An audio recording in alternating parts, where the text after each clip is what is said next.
কঠিন কিয়ামতের দিনে তোর বিশ্বাস আছে কি বল। আবার আল্লাহ আমাকে দ্বিতীয় প্রশ্ন করলেন, কঠিন কিয়ামতের দিনের ব্যাপারে তোর বিশ্বাস আছে কি বল। আমি বললাম আল্লাহ হ্যাঁ আছে। তাহলে কিয়ামতের দিনটার নাম বল।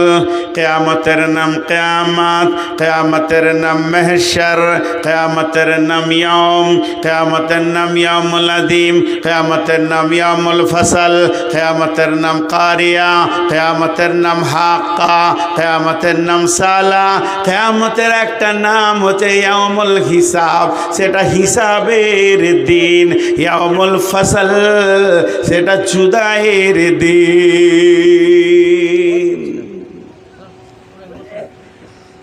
সেটা কিসের দিন বললাম? কিয়ামতের দিনটা কি দিন বললাম? হিসাবের দিন। সকলে জোরে বলেন, কিসের দিন? তাহলে আপনার সঙ্গে আমি দীর্ঘদিন বিজনেস করছি, আপনি আমার মহাজন, আমি আপনার কাস্টমার, এর হিসাবও হবে। এর হিসাব যখন হবে তখন এই মসজিদের আজকে রাতে কালেকশন হয়েছে 5 লক্ষ টাকা, আর আমি ক্যাশিয়ার মসজিদের টাকা। আচ্ছা, ক্যাশিয়ার আবার রাগ করেন না, এখানে যে ক্যাশিয়ার আছে সে আবার রাগ করেন না যেন। আমি টাকাগুলো নিয়ে গিয়ে বাড়িতে রাখলাম, যথারীতি মসজিদের যেমন কাজ করার সেরকম করলাম। আল্লাহ বলছে নিশ্চিত থাক তুই। কেন? দেখবেন মাদ্রাসা, অনেকে বলে নূর মোহাম্মদ কেন মাদ্রাসা করেনি। আমি 3 বার মাদ্রাসা করেছি, কেউ জানে না। 3 বার মাদ্রাসা করে 3 বার তুলে দিয়েছি মাদ্রাসা। জায়গাগুলো দেখিয়ে দেব, প্রভাব আছে। কালেকশন করে নিয়ে আসছি, সেক্রেটারি বলছে, ক্যাশিয়ার বলছে টাকাটা দেওয়ার পর তোমাকে আর দেখতে হবে না, তুমি যা করছো করো। লুটেরা, লুটেরা, ভালো ভাষায় বলে দিচ্ছি, লুটপাট করে খেতে চেয়েছে। 3 বার বেরিয়ে এসছি। এবছরকার রিপোর্ট নেবেন একটা, গ্রামের মাদ্রাসাটা আমার ঘরে দিয়েছে। তো ফেসবুকে দেওয়াতে ছেলেরা ফোন করছে, আমি আবু দাউদ পড়ি, আমি নাসাই পড়ি, আমি ইবনে মাজা পড়ি, আমি মিসকাত পড়ি। কটকলা বলে চলে আয় রে বাপ, যত আছিস। পরীক্ষা লিচি, কায়দা বুগদাদি পড়তে পারবে না। আবু দাউদের ছেলেকে জিজ্ঞাসা করা হয়েছে, আপনারা যারা আলেম বুঝতে পারবেন, যে বিসমিল্লাহটা তারকিব করো, তো বলছে বাহার পে যার ইসমে মাজদার। আবু দাউদ পড়েছে, যারা আলিম তারা বুঝতে পারলেন এটা কি বললাম। ও ক্লাস 1-এর উপযুক্ত নয়। তাহলে আজকে চুয়াপুকুর মাদ্রাসা, আজকে লালগোলাম মাদ্রাসা, আজকে এইরকম যত মাদ্রাসা আছে, চুয়াপুকুর বলছি মানে এটা খারাপ আমি বলছি না, আমি আস্তাগফিরুল্লাহ, মাফ চাইছি, উদাহরণ দিচ্ছি। আজকে আমার মাদ্রাসাটারই কথা বলছি, বছরে 40 লক্ষ টাকা ব্যয় আছে, আর একটা ছেলে আলিফ শিখতে পারেনি। ওই ব্যয়টা আমানত হয়েছে না খেয়ানত হয়েছে? আলেমদেরকে জিজ্ঞেস করব। 22টা একসঙ্গে 24টা ছেলে এলো, মাত্র 3টে ছেলে, তাও তার আবু দাউদ নাসাই পড়ে চলে এসছে। 3টে ছেলে ক্লাস 1-এ ভর্তি হলো।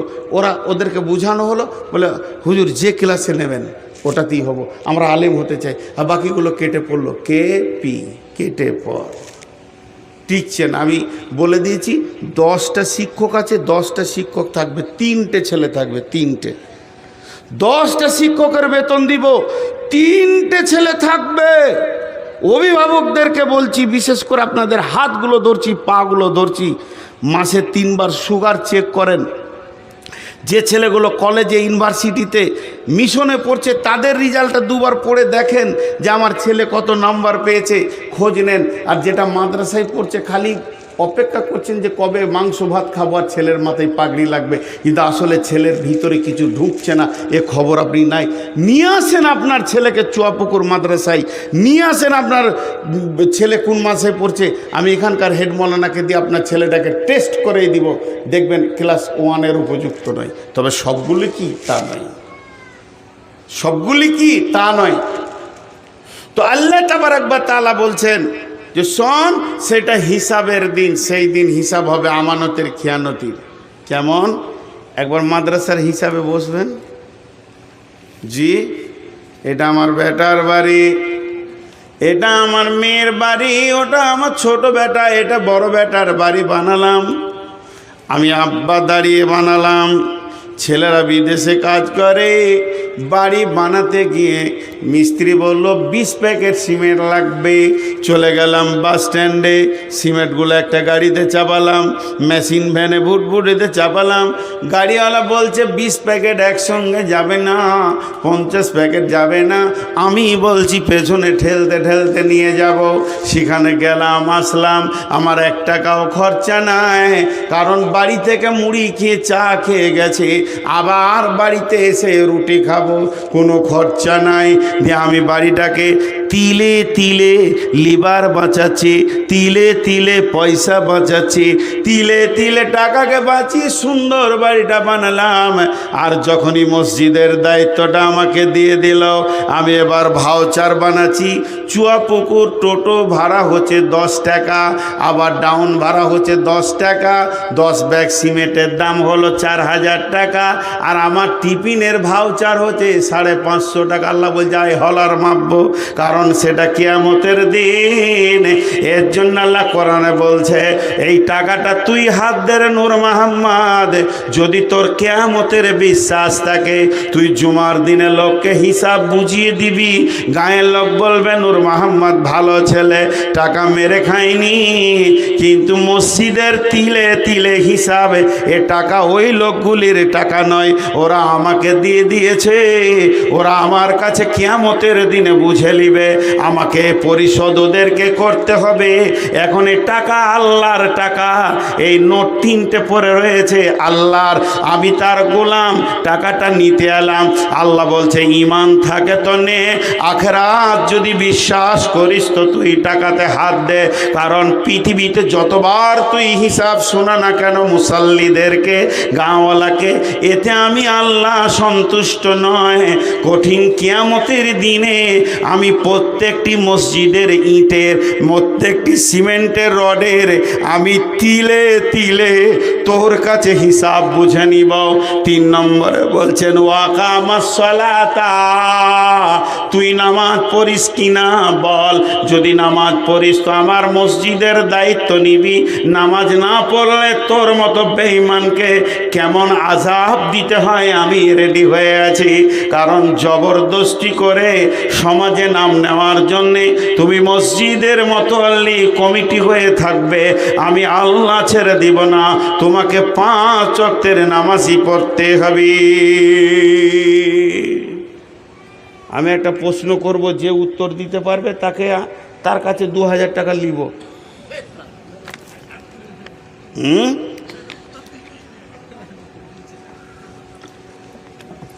বলেন, আমার মা বাঁঝা, এর উত্তর কি? আমার মা বাঁঝা হয়? আমার মা বাঁঝা, মা বাঁঝা হয়? মা হয়ে গেল তার বাঁঝা কি হলো? আমার খালা বাঁঝা হতে পারে, আমার চাচি হতে পারে, কিন্তু আমার মা কে বলল? মা বাঁঝা হয় না। 86 বছরের বৃদ্ধ লাঠি ছাড়া হাঁটতে পারে না, চোখের চশমা নাকের ডগে থাকে, আর হয়ে গেছে শরীরটা বেঁকে, রান্না করে খাচ্ছে। বৃদ্ধ আর বৃদ্ধা বেঁচে আছে, 86 বছর বয়স, 8টা ছেলে জন্ম দিয়েছে, 8টা তরু তাজা বেটা, 8টা বেটিগুলো তো বিয়ে হয়ে গেছে, 8টা বেটা 8টা বউ নিয়ে দাপিয়ে দুনিয়া করছে। মা আব্বা রান্না করে খেয়েছে। জনৈক আলিম গিয়ে বলছে চাচি কেমন আছেন? চাচি হয় ওর, ঘটনা সত্য, কোথাকার বলবো না। চাচি কেমন আছেন? বলে বাঁঝা মানুষ যেমন থাকে ওইরকম আছি বাবা। মসজিদ বানাচ্ছে কিন্তু মসজিদ ঢুকবে না, ও মসজিদকে বাঁধা করে রাখবে। আল্লাহ বলছে তুই মসজিদকে খেলতামাশা পেয়ে গেছিস না। সালাত আদায় করো, ওয়া আতাজ যাকাতা, ওয়া আতাজ যাকাতা, যে ব্যক্তি যাকাত দেয় না সে মসজিদ কমিটি হবে না, তার কাছে মসজিদের টাকা থাকবে না, এবং তার টাকাও মসজিদে নেওয়ার ব্যাপারে অনেক সন্দেহজনক কথা আছে। হাজি ভাই, আবার একটা উদাহরণ দিব, ধ্যান দিয়ে শুনেন। আমি আমার নাতনিকে কোলে নিয়েছি আর হিসু করে দিল, বাচ্চা ছেলে মেয়ে পেচ্ছাপ করে দিল, তো আমার লুঙ্গিটা গোটাই ভিজে গেল, কিন্তু গাড়ি রেডি, 1 মাসের জন্য জালসাই বেরিয়ে যাব উত্তরবঙ্গে, ড্রাইভারও রেডি, খালি আদর করে কোলে নিতে গেলাম আর হিসু করে দিল। লুঙ্গিটা নিতেও হবে, আবার ছেড়ে গেলে হবে না, 3-4টা লুঙ্গি নিব। চট করে লুঙ্গিটা চেঞ্জ করে রেখে দিলাম, একটু আদু আদু করে ভাঁজ করে। আমার বিবিকে বললাম লুঙ্গি 3টাকে ভরে দাও তো, কিন্তু আসলে ওটাকে আলাদা ক্যারিতে ভরতে হতো, ও না পাক, ওটা আলাদা ক্যারিতে ভরতে হতো, তারপরে ব্যাগের সাইডে বা গাড়ির সাইডে ফেলে রাখতে হতো, যেখানে জালসা করতে যাব ধুয়ে নেব। কিন্তু আমার বিবি অত খেয়াল না করে 3-4টা লুঙ্গি জামা কাপড়কে ব্যাগে ভরে দিল। এবার কি করব বলেন, কি করব বলেন, কি সন্দেহ পড়ে গেলাম।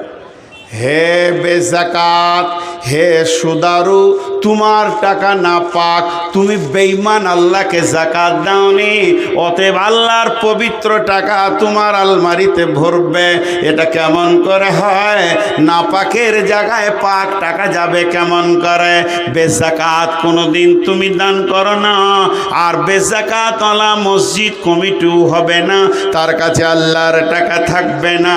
অতএব আল্লাহ বলছেন, যদি তুমি মসজিদ বানাতে চাও, মসজিদকে ভালোবাসো, যাকাত দেনেওয়ালা হয়ে যাও, ওয়াতা যাকাত, তুমি পবিত্র হয়ে যাও, তুমি যাকাত দেনেওয়ালা হয়ে যাও। 5, তাহলে 4টা হলো। 1 নম্বর আল্লাহর ওপরে ঈমান আনো, 2 নম্বরে আখিরাতের ওপরে ঈমান আনো, 3 নম্বরে নামাজ পড়ো, 4 নম্বরে যাকাত দাও, 5 নম্বরে ওয়ালাম ইয়াখশা ইল্লাল্লাহ, আল্লাহ ছাড়া পৃথিবীর কাউকে ভয় করিও না।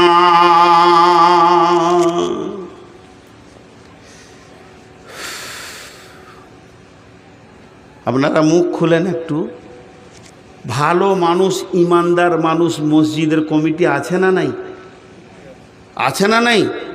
আছে, অনেক আছে। আমি 2টি লোক দেখেছি নিজের চোখে, তাও নাম বলবো না, ভালো মানুষ, 30 বছর তার কাছে মসজিদ আছে, 25 বছর, 25-30 বছর মসজিদটা আমার হাতে দিল, ভেঙে এক্সটেনশন করতে হবে। তো খালি আমি বললাম, ভাই গত টাকাগুলো কোথায় আছে? বললো, ধান তো বিক্রি করেছি, প্রায় 40,000 টাকা পাবো মসজিদের জমির, ওটা আপনি সরাসরি নিয়ে নেবেন, আর যেটা মসজিদের কোটোতে উঠে না আমার কাছেই আছে, পরশু দিয়ে দিব।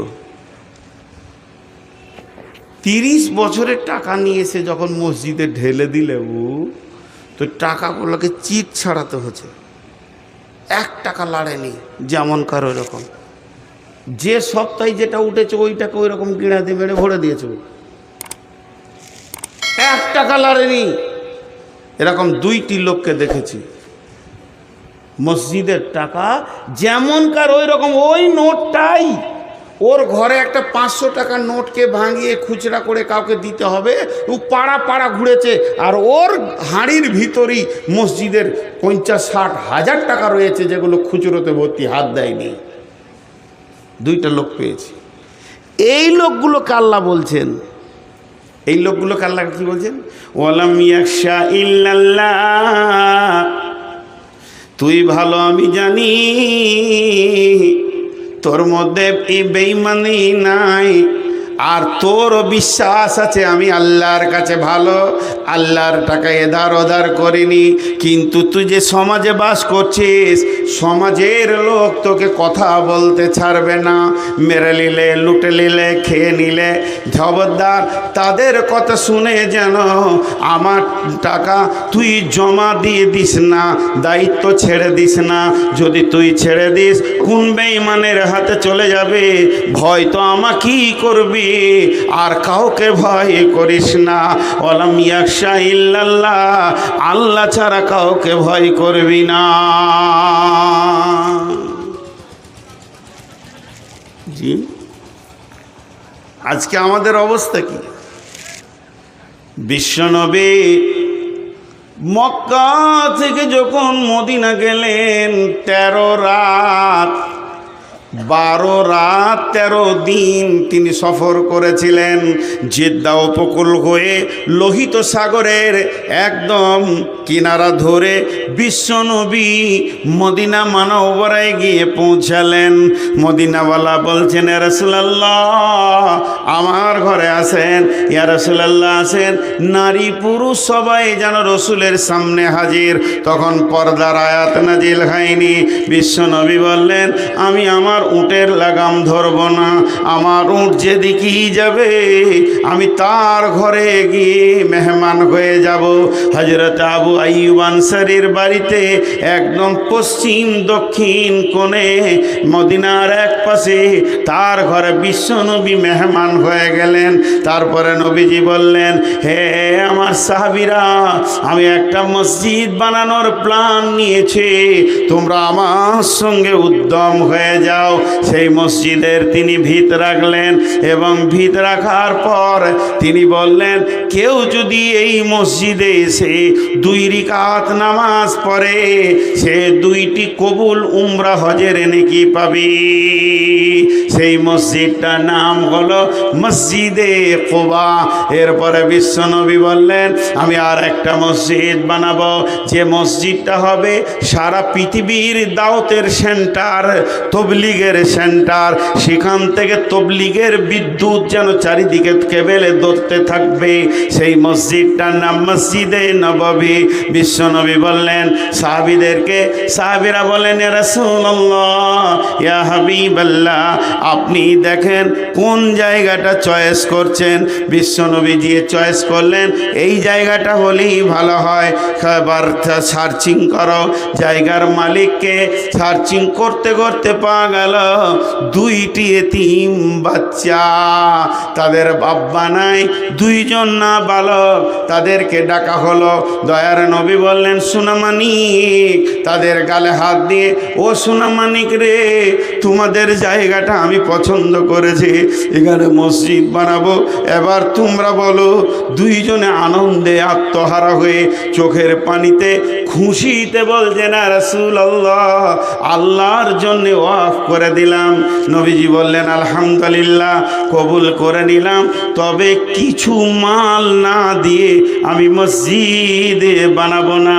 এবার বিশ্বনবী তাদেরকে কিছু মাল দেওয়ার চিন্তা ভাবনা নিলেন। ওই 2 ভাইকে তাদের হাতে কিছু অর্থ ধরিয়ে দিলেন।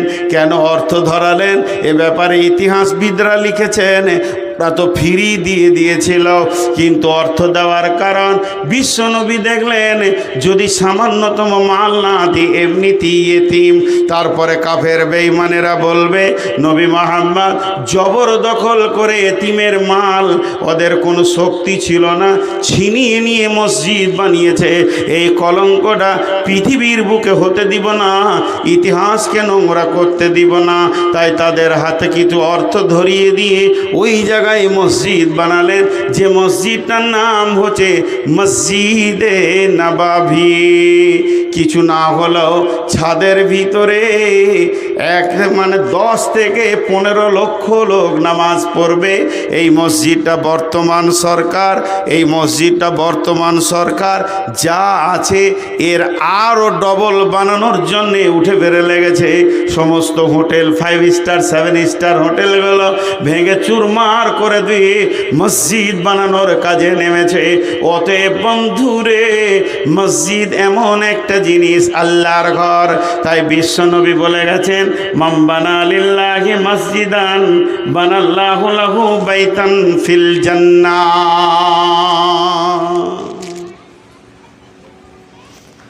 পৃথিবীতে যে মসজিদ বানাবে আল্লাহ তার জান্নাতে ঘর বানাবে, আল্লাহ তার জান্নাতে ঘর বানাবে। এখান থেকে আপনার জান্নাত বেড়ে যাবে। হ্যাঁ, কিয়ামতের মাঠে আল্লাহর আরশের ছায়া ছাড়া কোনো ছায়া থাকবে না। সেই দিন 7 ব্যক্তি আরশের ছায়াতে থাকবে, তার মধ্যে একটা হলো রাজুলুন কালবুহু মুআল্লাকুন ফিল মাসাজিদে। ওই ব্যক্তি যার দিল মসজিদে পড়ে আছে, দিল মসজিদে পড়ে আছে। কিন্তু আমাদের অবস্থা খুব খারাপ। इस जमाना के लोग मस्जिद को बैतुल खाला जैसे इस्तेमाल करते हैं। মসজিদে ঢুকছেও তাড়াতাড়ি, বের হচ্ছেও তাড়াতাড়ি। মাশাআল্লাহ, রাস্তা ছেড়ে দাও গো, টোটোওয়ালাদের যেতে দাও, ওদের বেচা কিনা হয়ে গেল। মাশাআল্লাহ মাশাআল্লাহ। টোটো হইতে সাবধান, এরা কাকে কখন মারবে ওরাই জানে না। যাও, মেলাওয়ালাদের শেষ হচ্ছে কিন্তু জালসাওয়ালাদের শেষ হচ্ছে না। এত বক্তা আনা কি দরকার ছিল বলেন, আমাকে উত্তর দেন।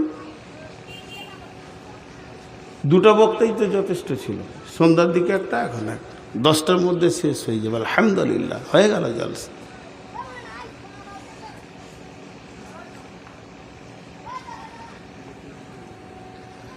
জি, আল্লাহ রসুল বলছেন আরশের ছায়াতে থাকবে। বিশ্বনবী বলছেন, সাবাতুন ইযিল্লুহুমুল্লাহু ফি দিল্লিহি ইয়াউমুল লা দিল্লা ইল্লা দিল্লুহু, ইমামুন আদিলুন শাবুন নাসা ফি ইবাদাতিল্লাহি ওয়া রাজুলুন কালবুহু মুআল্লাকুন ফিল মাসাজিদে। ওই ব্যক্তিটা যার অন্তরটা মসজিদে টাঙা আছে, হৃদয়টা যেন মসজিদে পড়ে আছে, হাটে আছে তাও মসজিদে, বাজারে আছে তো মসজিদে, ঘাটে আছে তো মসজিদে, তার মন যেন মসজিদে পড়ে আছে। কখন আজান হবে, কখন যাব। তো এর দুনিয়াটা হবে মসজিদওয়ালা দুনিয়া, এর দুনিয়াটা হবে মসজিদওয়ালা দুনিয়া। আর আমরা যে 10 মিনিট ঢুকছি, দিল যেন ছটফট করছে কতক্ষণ মসজিদ থেকে বের হব। এটা দুনিয়াওয়ালা মসজিদ হয়ে গেছে। এই মসজিদের ব্যাপারে আল্লাহ তাবারাক ওয়া তাআলার নবী বলছেন যে মসজিদ কি জিনিস শুনে লাও, মসজিদ কি জিনিস শুনে লাও।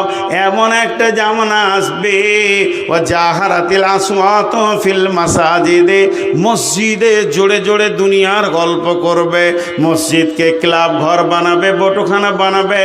বন্ধুরা আমার, তা নয়। মসজিদ এমন একটা ঘর যা আল্লাহর ঘর। আল্লাহর ঘরকে অন্তর হৃদয় দিয়ে বানাতে হবে। এবার চুয়াপুকুরের লোকদেরকে একটা কথা বলছি, শুধু চুয়াপুকুর, বাইরে গাঁয়ের লোক আছে ওদেরকে বলছি না, কিন্তু মুসলিম হিসেবে আবার সবাইকে বলছি। এই যে মসজিদটা আপনারা যে ওয়াক্তে মসজিদটাকে মানে ভেঙে আবার বানাবেন, এই মসজিদের আয়াতে কতগুলি ঘর আছে? হ্যাঁ, মোটামুটি মসজিদের আয়াতে কতগুলি ঘর আছে? 100। হ্যাঁ, 150 হবে। একটা ঘটনা শোনাই আপনাদেরকে, সত্য ঘটনা। আমাদের এলাকায় বিরেলি বুঝেন, ইয়া নবী সালাম আলাইকা,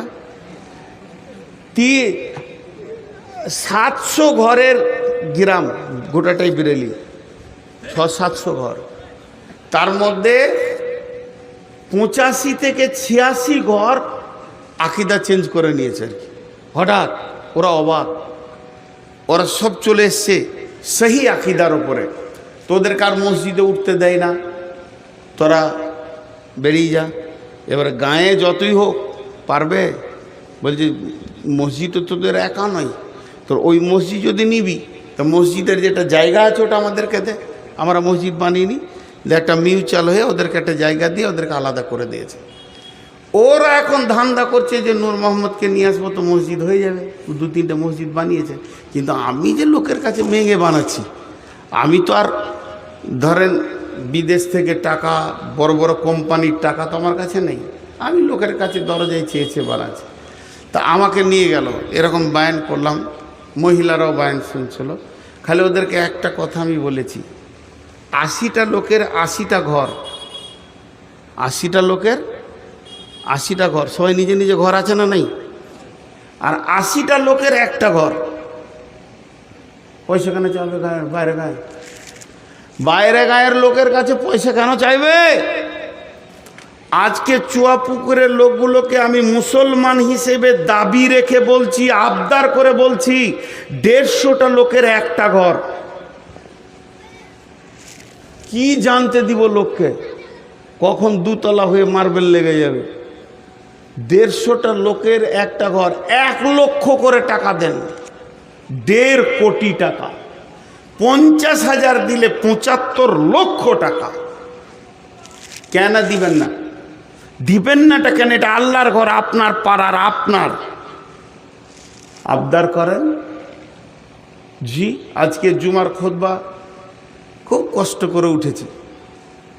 জামাই বললাম আব্বা আপনি খুতবা দেন, উঠলাম তো খালি বললাম যে 275 ঘর আছো, 1000 করে টাকা 1 সপ্তাহ 1 মাসের মধ্যে ফেলে দাও, 1000 করে নিব, যে দেবে না তার বাড়িতে আমি হামলা করব।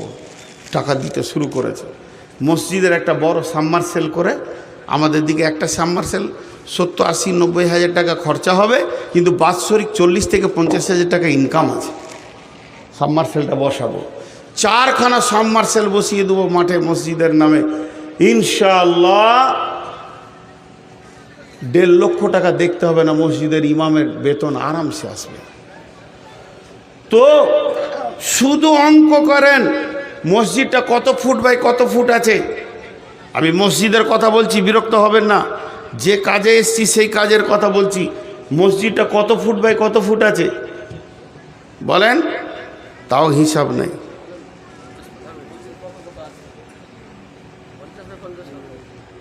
জি